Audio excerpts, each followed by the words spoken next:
आपके जीवन के हर पल आप चाहे कुछ करें या न करें, आपका कर्म विसर्जित होता रहता है। जीवन प्रक्रिया ही कर्म का विसर्जन है।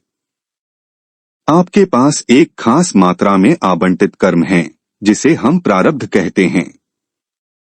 प्रारब्ध स्वयं ही क्षय हो रहा है। लेकिन समस्या यह है कि उसके उत्पादन की फैक्ट्री ओवरटाइम काम कर रही है। नए कर्म बहुत तेजी से जमा होते जा रहे हैं। विसर्जन एक खास गति से ही हो सकता है, लेकिन उन्हें पैदा करने में लोग बहुत कुशल हो सकते हैं।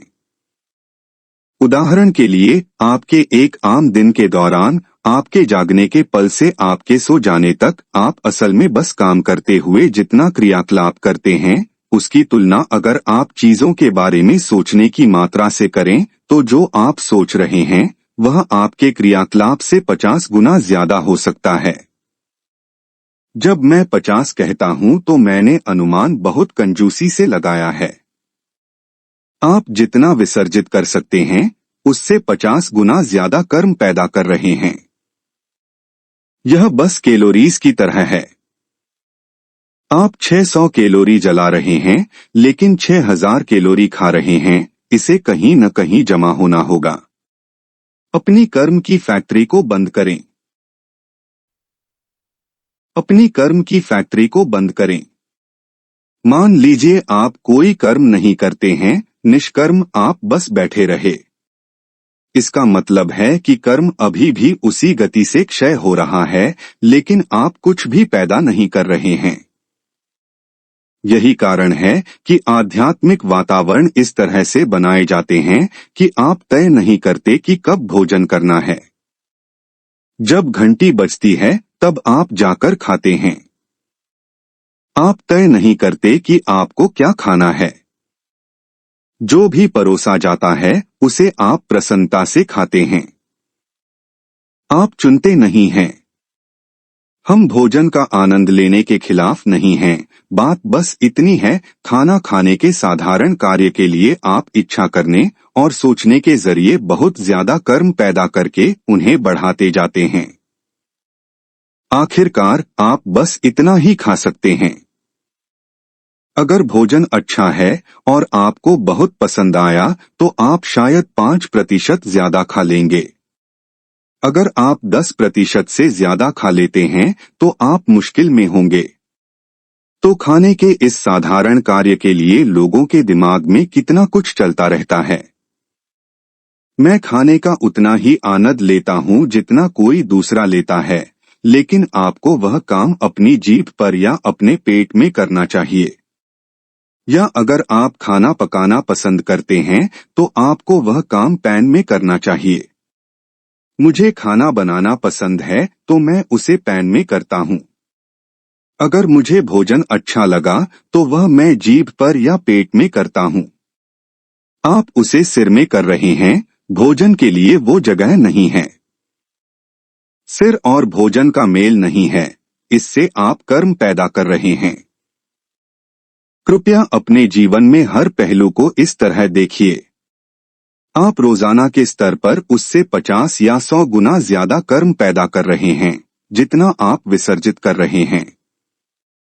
जब आप भोजन पकाते हैं या जब आप आनंदपूर्वक खाना खाते हैं, उसे हजम करते हैं और उसे अपना एक हिस्सा बनाते हैं, तो आप कर्म क्षय कर रहे हैं। जीवन की साधारण प्रक्रिया ही कर्म को विसर्जित करेगी। आध्यात्मिक मार्ग का मतलब है कि हम आपकी कर्म प्रक्रिया को फास्ट फॉरवर्ड पर डालना चाहते हैं। हम आवंटित बोझ से ज्यादा बड़े बोझ को लेना चाहते हैं, क्योंकि हम वापस आकर वही चीजें बार बार नहीं करना चाहते। हम उसे अभी ही खत्म करना चाहते हैं। व्यक्ति को यह सचेतन चुनाव करना होता है, क्या आप उसे धीरे धीरे खत्म करना चाहते हैं या आप चाहते हैं कि वह झंझट जल्दी से जल्दी खत्म हो। अगर आप एक सक्रिय आध्यात्मिक प्रक्रिया में प्रवेश करते हैं तो हो सकता है कि आप पाएं कि हर चीज बहुत तीव्र गति से चल रही है। आप देखेंगे कि आप पहले से कहीं ज्यादा परेशानी में हैं। पहले परेशानियां आपके पास 6 महीने में एक बार आती थीं। अब हर 6 घंटे में आप गहरी मुसीबत में होते हैं, क्योंकि आपकी कर्म प्रक्रिया फास्ट फॉरवर्ड पर है। जिन मूर्खों ने खुद को जीवन से दूर कर रखा है, सिर्फ वही मानते हैं कि आध्यात्मिकता का मतलब शांत होना है। आध्यात्मिक होने का मतलब है पूरे उत्साह और जोश में होना, अंदर बाहर हर जगह। शांति तब होगी जब आप कब्र में शांति से लेटेंगे। यह समय उल्लासपूर्ण जीवन के लिए है। अगर आप परमानंद में होते या बहुत प्रसन्न और खुश होते, तो क्या आप शांत होने के बारे में सोचते? आपको ऐसा विचार भी नहीं आता। कर्म की स्प्रिंग। दुर्भाग्य से आजकल मानवता जीवन को तीव्र बनाने के बारे में नहीं सोचती है। हम हमेशा जीवन को लंबा खींचने के बारे में सोच रहे हैं।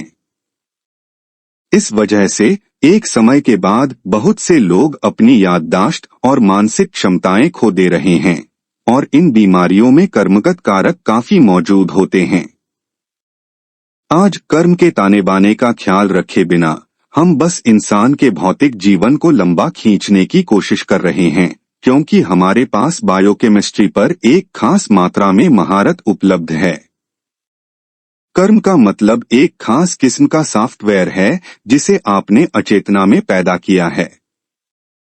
आपके पैदा होने से पहले गर्भाधान के 40 से 48 दिन के बीच यह कर्मगत ताना बाना एक स्प्रिंग की कॉइल की तरह खुद को कस रहा था। पिछली जानकारियों के आधार पर आपके शरीर की मजबूती, आपके माता पिता की प्रकृति, गर्भाधान का प्रकार और विभिन्न कारकों के आधार पर वह स्प्रिंग में एक खास मात्रा में जानकारी भरना चुनता है। यह एक स्प्रिंग की कॉइल की तरह होता है।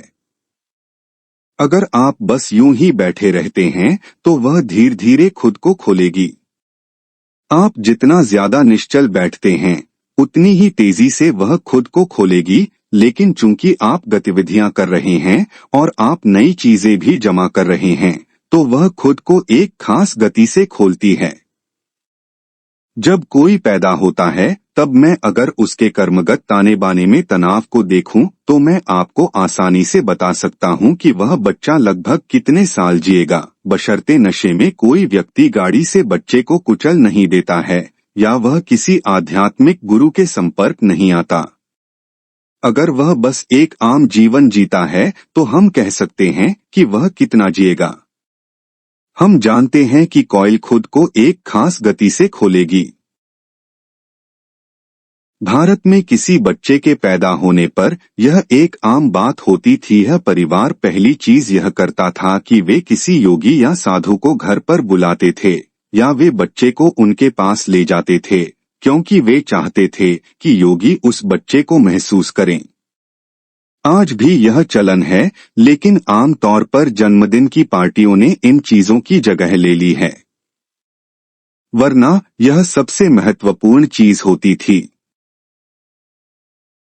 आप बच्चे को एक खास व्यक्ति के पास ले जाना चाहते हैं जो देख सके कि क्या स्प्रिंग बहुत ज्यादा कसी हुई है और क्या बच्चे की खुशहाली को सुनिश्चित करने के लिए कुछ किया जा सकता है।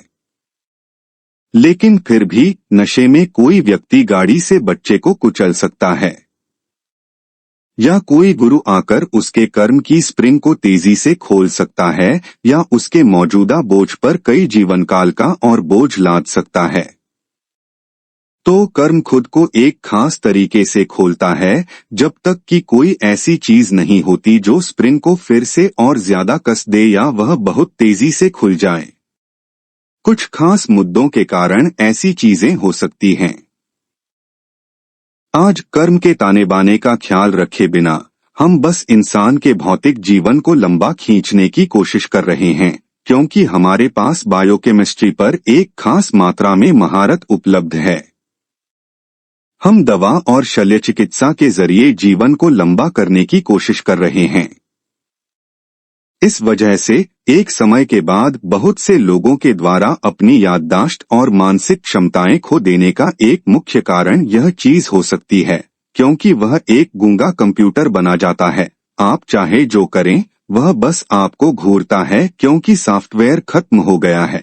दिल या किडनी बदलकर हार्डवेयर को अभी भी जारी रखा जा रहा है। अगर उन्होंने उनके जीवन के दूसरे आयामों को उन्नत करने का प्रयास किया होता और थोड़ा बहुत आध्यात्मिक कार्य किया होता, भौतिकता से परे कोई चीज की होती, तब अगर आप 1000 साल भी जीते हैं तो आप जरूरी सॉफ्टवेयर बना सकते हैं क्योंकि कहीं और काफी चीज मौजूद है। कर्म का भंडार मौजूद है जो अभी नहीं खोला गया है, जिसे संचित कहते हैं। या आप खुद को इस तरह प्रोग्राम कर सकते थे कि जब आपका सॉफ्टवेयर खत्म होने वाला हो तब आपके पास अपना हार्डवेयर त्यागने की आजादी भी हो। ऐसे ही रोचक और ज्ञानवर्धक वीडियो को रोजाना सुनने के लिए वीडियो को लाइक करें और चैनल को सब्सक्राइब करें। धन्यवाद।